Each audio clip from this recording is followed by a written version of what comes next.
അവിട്ടം നക്ഷത്രത്തിൽ ജനിച്ച വ്യക്തികൾ മിക്കവാറും മെലിഞ്ഞു നീണ്ട ശരീരപ്രകൃതക്കാരായിട്ടാണ് കണ്ടുവരുന്നത് എങ്കിലും അപൂർവം ചിലർ നല്ല പുഷ്ടിയുള്ള ശരീരക്കാരായും കാണപ്പെടുന്നുണ്ട്. നക്ഷത്രത്തിൻ്റെ അധിപൻ ചൊവ്വയായതുകൊണ്ട് തന്നെ എല്ലായ്പ്പോഴും ഒരു പോരാട്ട വീര്യം ഇവരിൽ ഉണ്ടായിരിക്കുന്നതാണ്. ആരുടെയും കീഴിൽ നിൽക്കുവാനോ അല്ലെങ്കിൽ വിധേയത്വം പ്രകടിപ്പിക്കുവാനോ അല്പം പോലും ഇഷ്ടമില്ലാത്തവരാണ് ഇവർ. എന്ത് കാര്യത്തിനായാലും ശരി, അഭിമാനം പണയപ്പെടുത്തിയുള്ളതായിരിക്കുന്ന ഒരു കാര്യത്തിനും ഇവർ തയ്യാറാവില്ല. സ്വന്തം കഴിവിലും അധ്വാനത്തിലും വിശ്വാസമുള്ള ഇവർ അതുതന്നെ കൈമുതലാക്കി ഉയരുകയാണ് പതിവ്.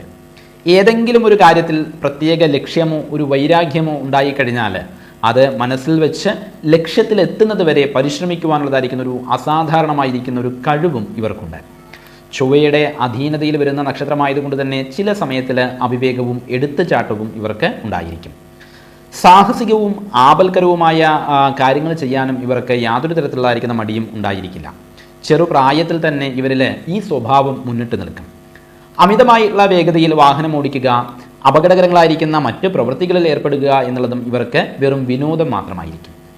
ഇത്തരം പ്രവണതകൾ മനസ്സിലാക്കിയിട്ട്, അത് തെറ്റാണ് എന്ന് മനസ്സിലാക്കിയിട്ട് അതിൽ നിന്നും വിട്ടു നിൽക്കേണ്ടത് അത്യാവശ്യം തന്നെയാണ്.